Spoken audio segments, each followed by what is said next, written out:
Everybody, hello to everybody who's watching. We're back. It's the 2020 Victoria Tea Festival Revival. We are in our 12th session. We've had we're live from Japan. Now we're live from India.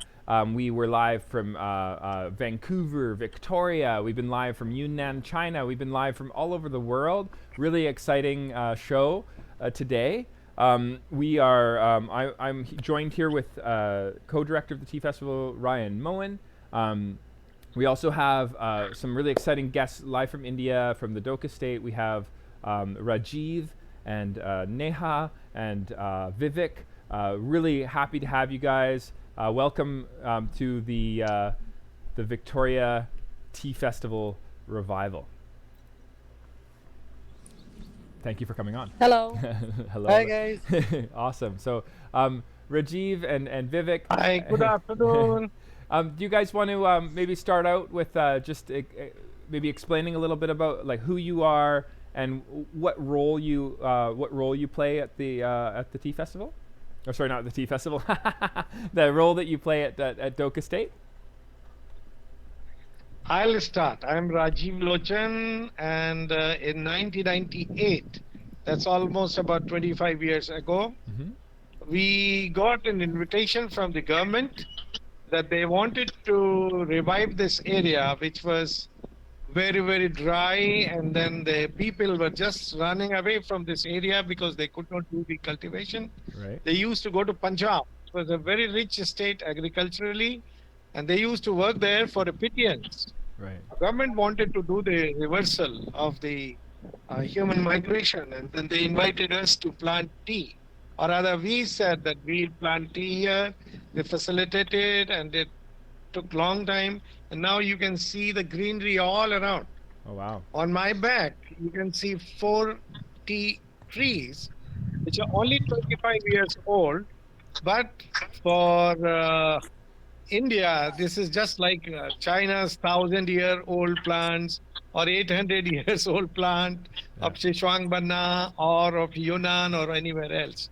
So for me, today it's a big day to present ourselves in Canada, Victoria, and all the places, and then Yeah, we have introduce you what viewers we are from all doing. over the Your world. tea, making something which is very unique, very special.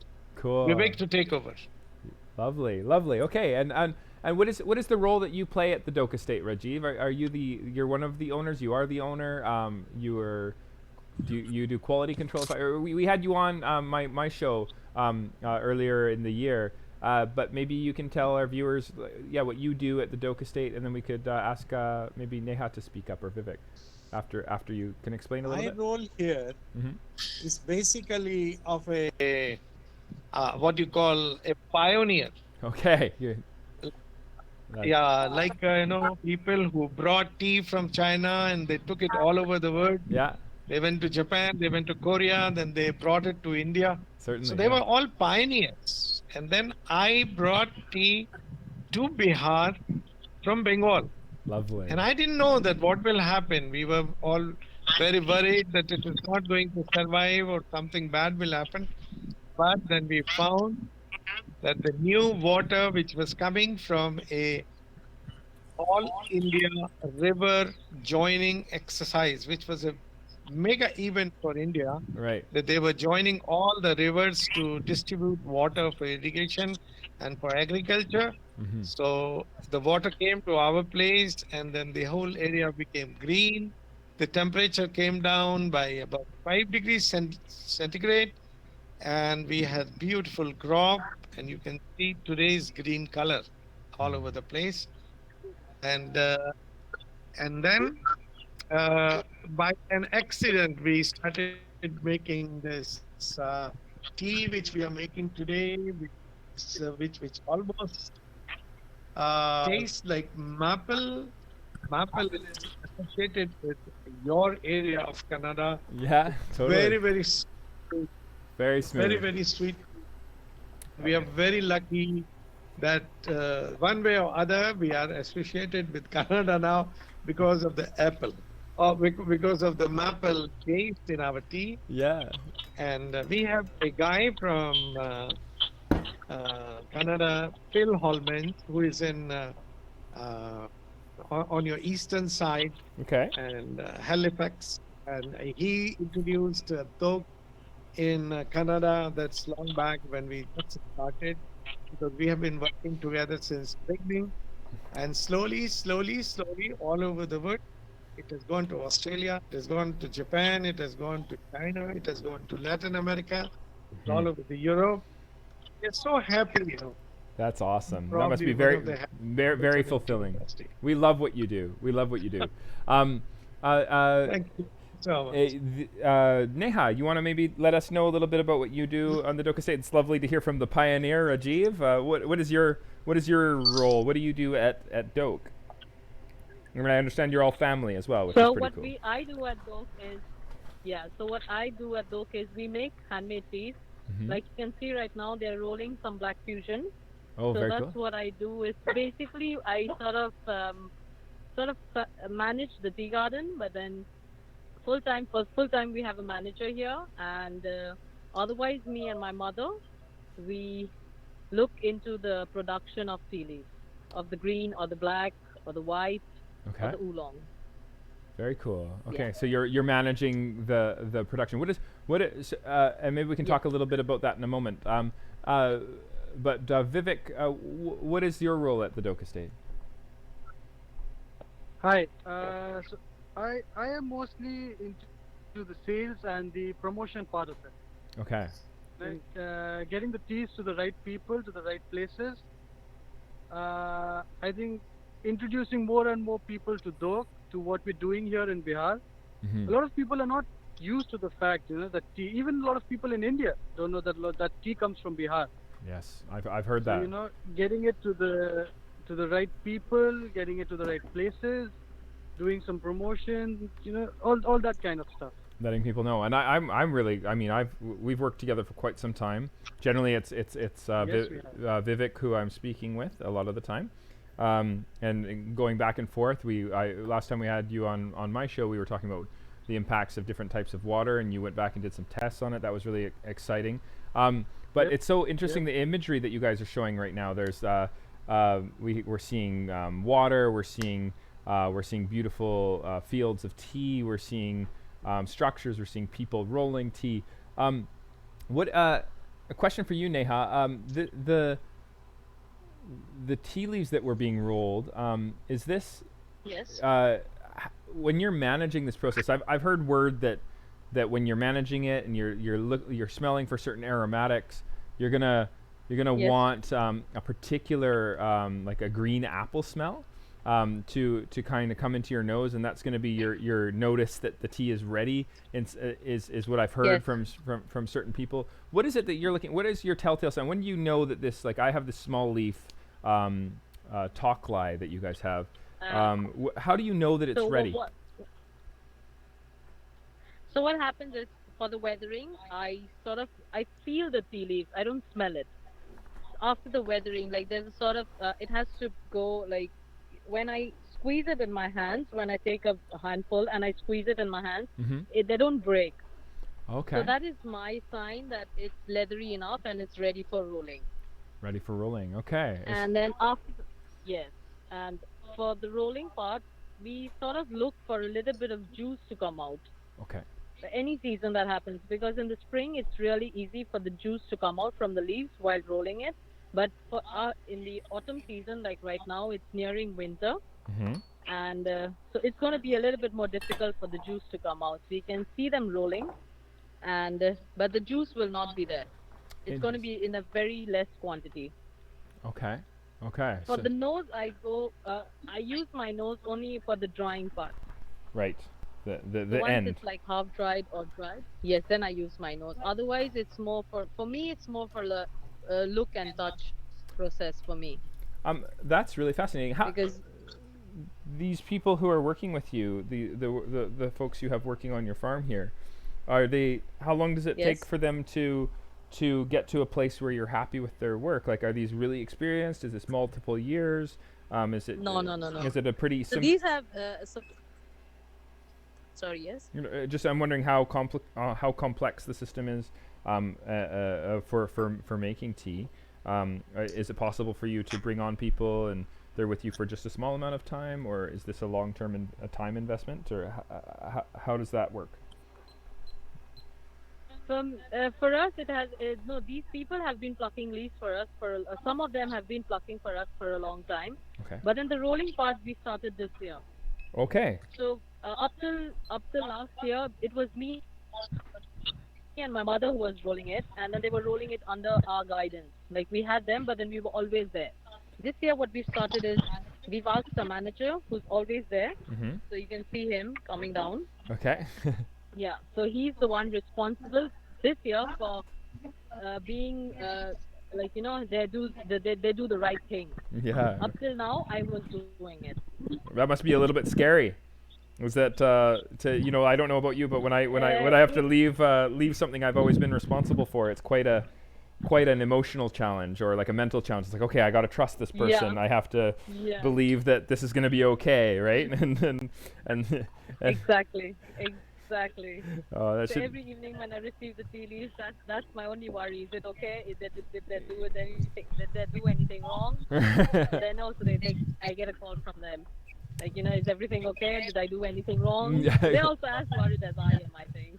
Yeah, fair enough. Fair enough. That must be a really interesting, but really important challenge for you, right? Because you want to be able to Yes, pass on some of this knowledge to other people. It helps you to do some other things for the company that you would like to do.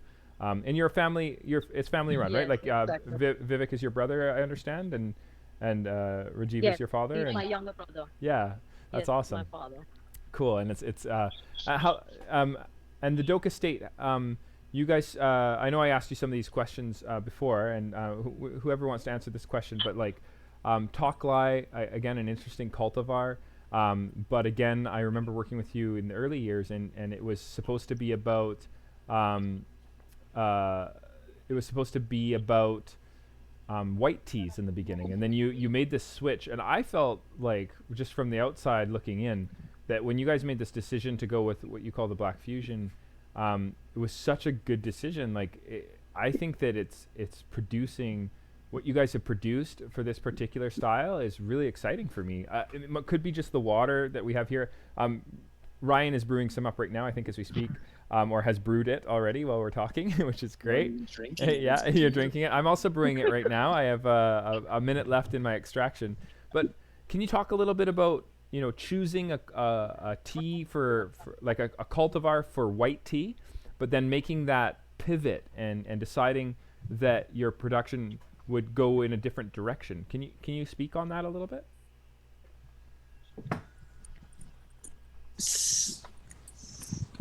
Okay, I'll answer this. Okay. Uh, when we started the planting here, Yeah. we took two clones, which were from Tea Research Association of India, Uh-huh. and those cultivars, TV 24-25. Right.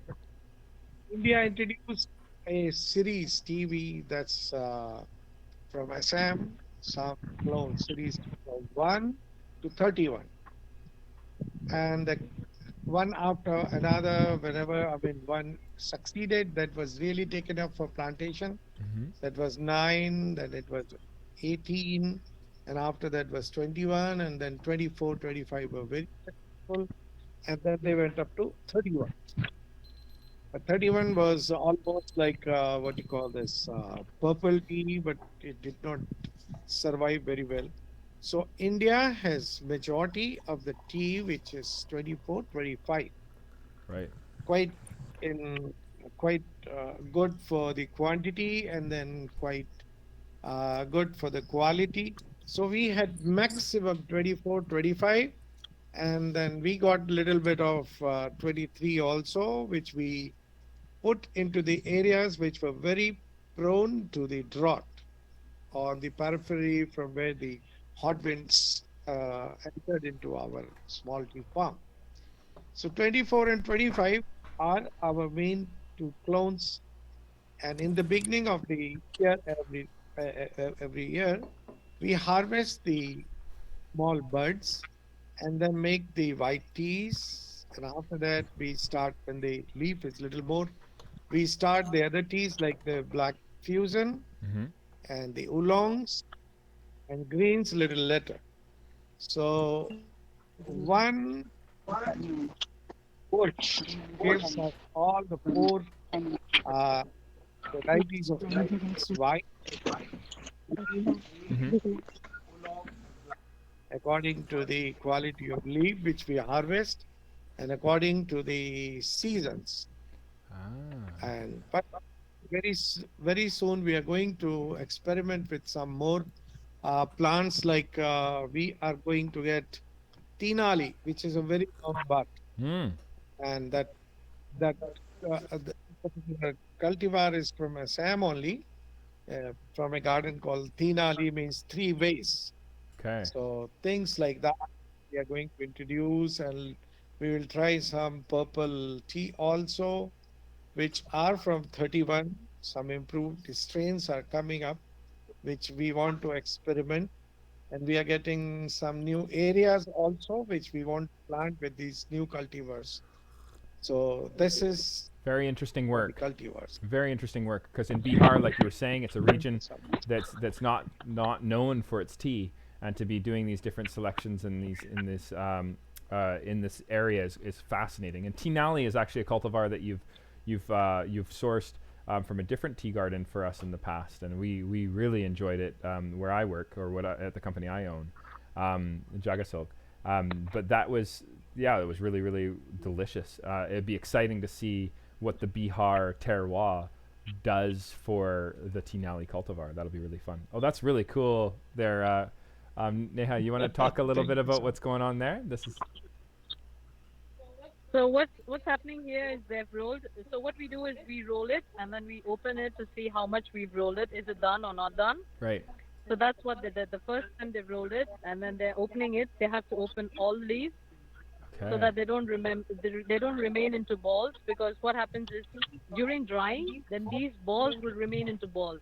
So then Ah, it doesn't look nice. The finished tea doesn't look nice. So interesting. we have to keep opening all the tea leaves. Yeah. So Wow. that's what they're doing right now. That's very labor intensive work.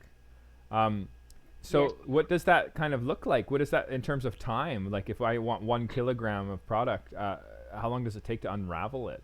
Um, I guess it's wet right now, so it's hard to tell. Yes. But is this a really long It is time wet. or?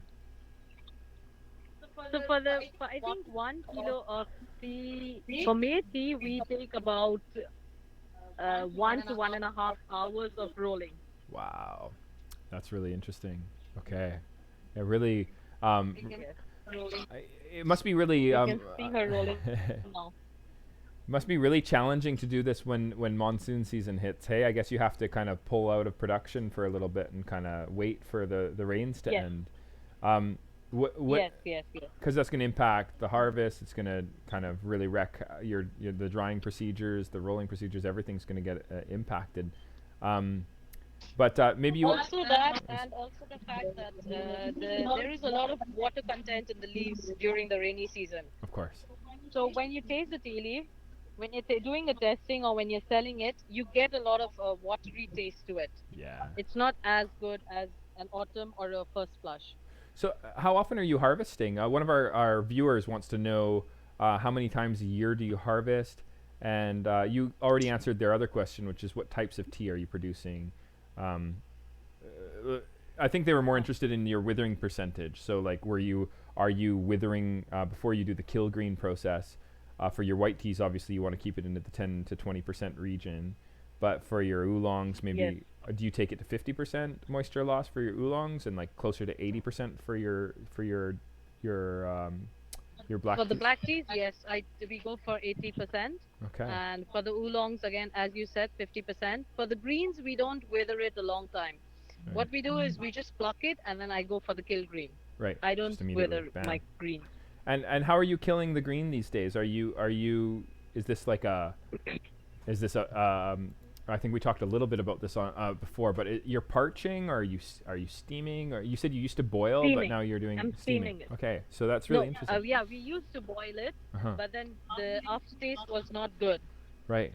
So then we went for steaming, but then I'm using a different method for steaming it. It's more sort of like an Indian style. Right. Okay. What does an Indian style of steaming look like? What are you steaming for like more than 40 seconds or 60 seconds? Are you steaming a long time? Or are you steaming a short amount of time? What is the I kilogreen go for process? 2 minutes. 2 minutes. Okay, that's a long time. That's cool. Okay. Yeah. And Yeah. I can show you how. I can show you the instruments that we use for steaming it. oh, that'd be really cool. Yeah. It'll be a little bit different. Yeah. Okay. That. um. Master ji master ji वो जिसमें steam करते हैं वो घड़ा ला दीजिए जल्दी से नहीं वो वहां रख दीजिए चूल्हे पे रख दीजिए Oh, हाँ चूल्हे पर रखो ट्रॉली जाके फोटो ले ली this is. So, Jared, Yes. ऐसा करते हैं मजे What's up? coming back to the question why we went to the black fusion Mhm. instead of continuing with the white, Yeah. I think it was also to do with identity. Right. Okay. Where You people know, would. when you think of silver needle, Yeah. as we call our white tea, Yeah. people think of China. You know, they don't think of India; they think of China. Right. So we got a lot of questions. You know, why are you making silver needle in India? Right. So, and India is known for black teas. Yeah. So we kind of thought, you know, that makes sense. Right. And we just started experimenting. You may remember we first started with an oolong after the white. Yes. I really Oolong enjoyed got that little bit oolong. of- It was a good oolong. Yeah, you usually enjoyed it, but you know we didn't get as good a response as we thought we would. Right. And then we just kept experimenting, and then we came up with the black fusion. Right.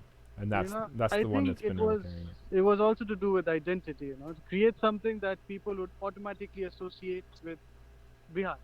So I think we've been quite successful in that. There's definitely an identification with like if when it's gotten to the point where when we talk about Assam or Darjeeling, different very popular or Yeah. very big producers of tea in India, those Yep. growing regions also struggle with producing anything that's not a black tea, like or what we call crimson tea here. If they Yes. want to do anything different, it becomes really confusing. It's like, what do you mean green tea or white tea from Assam? That doesn't make sense, right? But it should. It's Camellia sinensis. It's the tea plant. There is so much opportunity for being able to manipulate the leaves in a different way. The region should not define it, but I guess it's a sales thing too, right? Like if people are like, hey, I have this Indian tea that needs to be this particular way, and if you experiment with things that people aren't buying and aren't drinking, then it's not going to make sense. But if you create something that people are enjoying and they're going to drink it, then there's a very practical element to the whole thing, isn't there? What are we looking at with Neha? Neha, you want to talk to us a little bit about what you're showing us? So this is how we steam our green tea. Okay, very So cool. in the steel, the bottom steel is a bowl, is where we keep the water, Uh-huh. and this is a coal. We use coal for this. Coal. Interesting. Okay. Yeah, coal. Okay. So this is where we have the coal in that hole, Uh-huh. and then we have water on top, and then the mud. We call it a ghada in Hindi. Hara. Okay. So the mud pot has the tea leaves It's a in it. jug actually. It's Okay. an earthen jug. Okay. Pot, a picture Pitcher. Okay. Yes. Amazing. Yeah. So that has the tea leaves in it, Interesting. and then you can see it has some holes in it on the bottom. Yeah. It has some holes, Mm-hmm. so that is how the steam comes through. Interesting. Is this a common tool, or is this something that the Doke Estate? Am I pronouncing it right? Is it Doke or Doka? Or Yeah. Doke? Doke. It's dope. Doke. Doke, and it is that in charge, Yeah. our in charge master ji, who perfected this instrument. You know, he took a picture Mm-hmm. and he drilled the holes. He perfect. He polished them, and then the steam was coming. It was holding this thing. It was very good, very ingenious idea he did. Yeah, that's really fascinating. I would have expected a different appearance to the vessel that you were using for steaming. That can't hold very much. Does it? It looks quite. I guess maybe just because the camera angle. Now that I'm seeing people next to it, it's actually quite large. Yeah. How It much holds about, fits inside two of it? handfuls of tea leaves. 2 handfuls. I don't use much. Okay, so This is a very Because if I labor-intensive use process. much, Mm-hmm. if I use too much, then what happens is the tea leaves on the top, Yeah. they don't get steamed enough. Right. But then the tea leaves at the bottom, they'll get too much steam. So what happens is you don't get an even steam. Right. Okay. So that's why I use only two handfuls. It is labor intensive, but then I think the end product is appreciated now around everywhere that I've heard from people. Yeah. No, that's really cool. Yeah, I'm curious. Like each year, I've been tasting different layers of flavor, almost like adding themselves to what you guys are producing. And it seems that every year that you're experimenting and you're adjusting your processes and going for more and more interesting flavor complexities. And it's just such a fascinating journey to take with you guys because I think that every year it's just getting better and better. It's really, really. It is a learning process for us too. I mean, we've learned a lot over the years. We keep learning new things. We keep adjusting ourselves. For certain, you know, and we had some really interesting folks on the tea festival so far, and one of them was, a few of them have talked about regions that have been producing tea for over 1,500 years, right? So really long time, but even those regions are changing their processes quite regularly and adjusting and changing what they're delivering and what they're creating. And it seems that that's a really important part of the process of tea, is to keep it alive. And as much as we want to protect traditions and traditional tea making techniques, it's also really important to grow and learn and experiment, it seems. Yep, true. What are we seeing here? So this is what the drying after the rolling. Mm-hmm. So this is how we dry the tea leaves. Okay. They're sun It's dried. also Sun-dried, okay. sun dried, and also a little bit of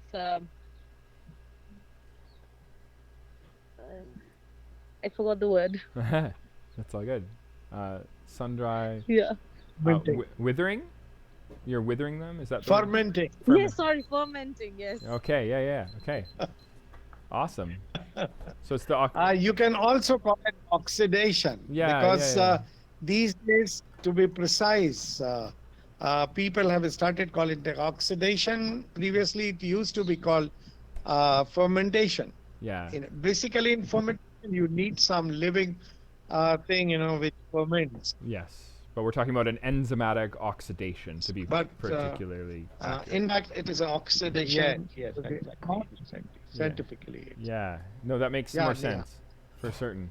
Have you guys experimented with some of the some interesting crimson teas that we've had out of the out of different regions? One of them was to put a blanket over it during the withering process, which is kind of interesting. But you guys raise it up off of the ground.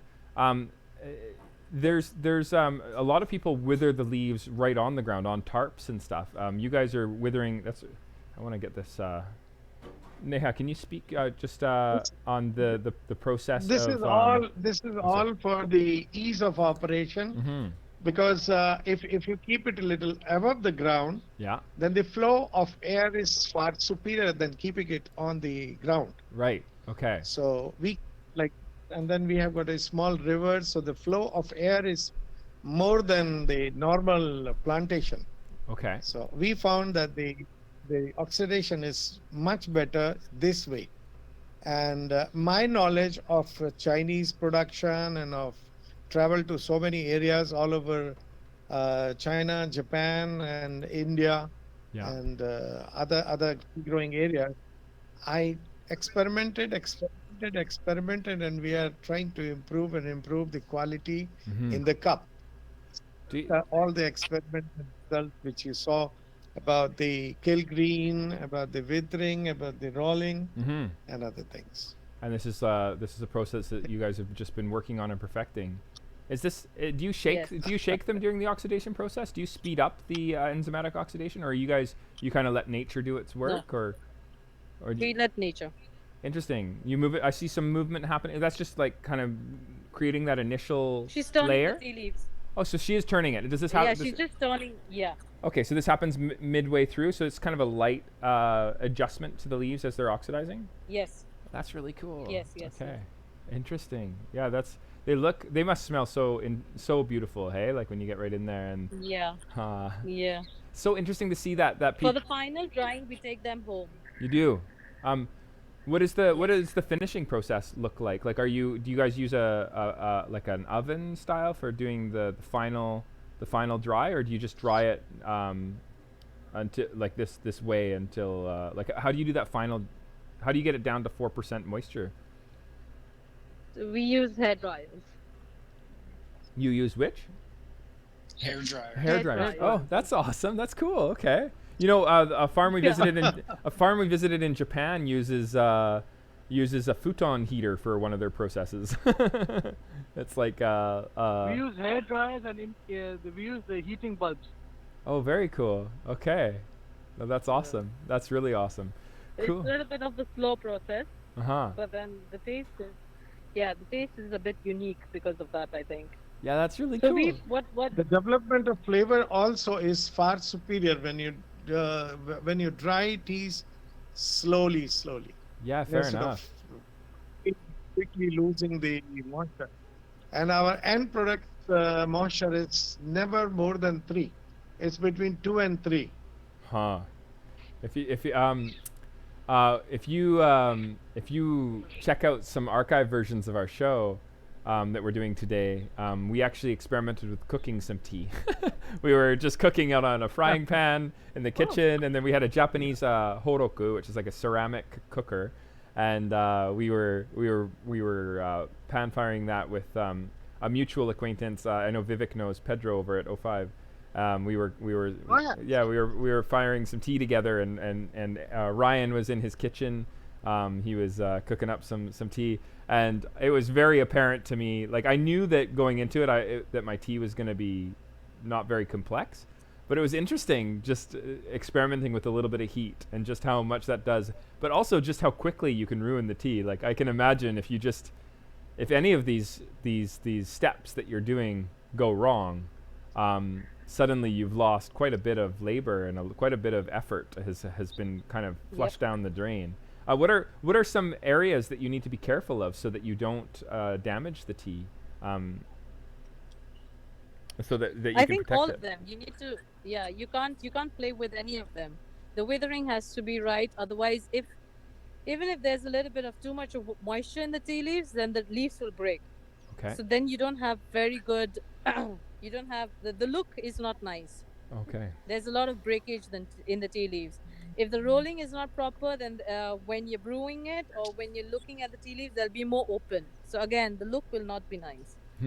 And if oxidization is not right, if there's why we also have the nanglos mid-air, Mm-hmm. like we don't use the ground, we don't put them on the ground, is because our ground has too much of moisture. Right. It's very wet. So the because it's made of bamboo, it sort of sucks the moisture from the ground and it brings it into the tea leaf. Right. Then you get a very bad taste to it. Okay. Also a very bad smell to it. Yeah, makes sense. Yeah. So there's a lot of things that you need to be very careful about while making teas. I mean, you can experiment. You never know what's going to go right. But then for experimentation, I usually do it in the spring. Fair. Yeah, a little bit more. Because it's young tea leaves and they're a bit easy to play with. That makes sense. When they get a little bit more developed, Yeah. then it's a little bit more problematic, I guess. Hey. Yes. Huh. Yeah, because rolling and everything takes time. Interesting. Yeah, I was just thinking also about like the trays that you use. Like, you choose bamboo. That must also impart a certain flavor to the leaves. Like, even what you're drying in. Like, if you chose a different material to dry in, it would probably change the flavor. And the ceramic that Yes. you use for steaming the leaves, there must be, if you used a different clay, it probably would impact the flavor of the leaves. And the water that you're Yes. steaming with, that's going to impact and the soil structure, of course, and what you put into the soil. It must be so fascinating to see when you make these minute, small changes, and you taste them later when you're done. It must be so interesting to taste that flavor change that happens as a Exactly. result. Must be what fascinating work. I'm also curious at what's the temperature outside, the exterior temperature, while you're curing all this? That depends on the weather, I think. In the summer, it goes up to, I think, about 35, 36 degrees centigrade. And Right now, is like that we do like make high green tea. humidity as well? Can Yeah. you bring your microphone closer, Ryan? What was the question? Yeah, I was asking about the humidity as well with that kind of temperatures, because that would just be such a challenge to work with, right? Like you'd just be working against the moisture and the heat. So that's what I said. Like, I we can't go according to, like, you can't have a certain set of written instructions for making tea here. You Right. need to go by feel and you need to go by look, Right. because different days, different temperatures, different weather conditions. Makes sense. So then you have to play around with that. It, there are areas though that you can measure. Like, are you able to like weigh your leaves and kind of get a sense of how much moisture loss there was, and be able to kind of We did do that. We did do that in the beginning yeah. when we started, but then what we realized while we were doing it is you couldn't go with the same thing every day. Right. Like, the temperature might be different today, the temperature will be different tomorrow. Today it's rainy, there's not too much sun, it's a cloudy day, so everything differs. So what we realized was it's better to go by feel. Interesting. Some days withering takes a long time, some days it's not a long process. That's so interesting. Yeah. So what a process to get to. We've been talking a lot about the idiosyncrasies of brewing and how like we need to. There's certain opinions on how important it is to measure everything, and there's different opinions on how important it is to do everything by feel. I think it's so, for me personally, I'm always fascinated by utilizing both perspectives. Like having areas that I can measure that make sense, and then the areas that it doesn't make sense to do it by feel. I think Yeah. that's the answer for me. It must be, yeah, it just must be so interesting to be able to experiment this way. I'm really looking forward to your guys's tea nally as well, that you're going to be growing, and I imagine it will do well in this environment. We are at 40 minutes past the hour, and we only have 5 minutes left with you guys.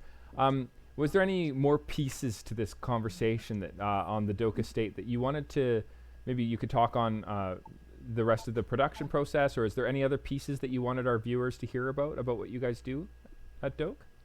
Yeah, I'll tell you something about the artisanal. Okay. Because you have also widely traveled and you have also widely seen number of different teas. You go for like the Longjing. Right. There is not there is nothing which associates Longjing with any meters or any set of parameters. Right. They simply plug the leaf, put it into the wok, and they do everything by their hands and their noses continuously for hours together. When you make gyokuro in Japan, you do the same thing. So artisanal teas means no meters, no parameters. Simple is all personal experience and the development of those flavors, which should come into your cup. Right. The cup should be very pleasant to the taste and very nice nose to your whole system so that your body is you're enjoying the tea. Those are artisanal, very different from the industrial teas where you are setting everything. You're just, if you're not setting something, then you are controlling that thing like the humidity. You have those huge machines, huge fans to change the humidity, to change the temperatures, to change those air conditioners or the moisture hoovers or other things. So those industrial teas, huge factories, expensive factories, and these artisanal teas, which doesn't require anything except your own experiments and your own personal uh, preferences. That's That's interesting. what I just want. Yeah, no, that's a really important insight. I really appreciate that. I think that if I were to ever have a tea garden, I think I would love to be able to have that perspective. I think it would be so interesting to be able to go into each day and each session with a with a fresh perspective and an intuitive sense and doing things by feel. Yet at the same time, I feel like I would always want to keep a logbook and try and understand what it is that I did on certain days and just kind of record the processes that I did just so that I can kind of leaf back in time and read through that. Do you guys keep a log of the different sort of adjustments that you make as you go along so that you can reference some of the experiments that you did and understand them years down the road? Yeah, we do Initially, that. yes. For the experiments, yes, we do keep a log Awesome. so that we can learn what mistakes we did. We can understand how we can change it, what we need to tweak, and what we don't need to touch. Nice. Okay. Very cool. Yeah, we have a beekeeper that we work with for some of the fermentations we do here, and I thought it was so interesting how he's very does things by feel as well, but he just has this book going. He says a good beekeeper must have good bookkeeping. He says, and he's always measuring the and it's 3 generations of beekeepers, and just measuring things, these experiments, these changes that they do over the years, and as they adjust and interact with the bees, and it's interesting some of the parallels that I'm hearing here. Well, yeah, lovely. Ryan, before we wrap up here, did you want to say any words to the Lochan family here from the Doke Estate? I was so impressed with how intimately you know your plants, and that at the end of the day they're living plants and they require living people to tend to them, right from being picked to obviously when you're feeling them on the day of and allowing them to cure as is. So I'm just so impressed with the love and care that you put into creating your tea. So thank you for that. So much. Yeah. We are so honored. We are so honored. Yeah, it's So been really lovely to have you guys on the show. I think this has been a very special series. You guys have really added, definitely added to the experience. I think that everybody watching, I think, is having. I really encourage you to check out this archive video. If people are watching this archive, you can also go to dokett.com. Is that your guys' website where we should send people?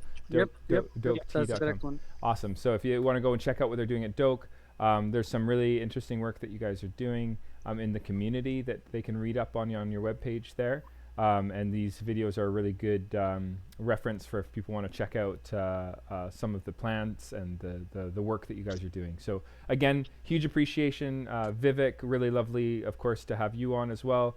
And Neha, Rajiv, heartfelt thanks for you coming on the show. Thank you so much. Thank you so Thank much. you. And you're most welcome to India to visit Doke and our area called Bihar. Lovely. And we welcome you all the time. Thank you so much. Looking Thank forward you to so it. much. Awesome. You take care. Goodbye, guys. Bye-bye. Bye. Bye. Bye. See you later. Bye. Okay. Oh. Ooh, wow. I think we have a late night visitor. So that was the folks from Doke on the show today. It was really lovely to have Rajiv and Neha and Rajiv, Rajiv, Neha, and Vivek, sorry, on the show. Really enjoyed that session with them. Ryan, if you want to take over from here.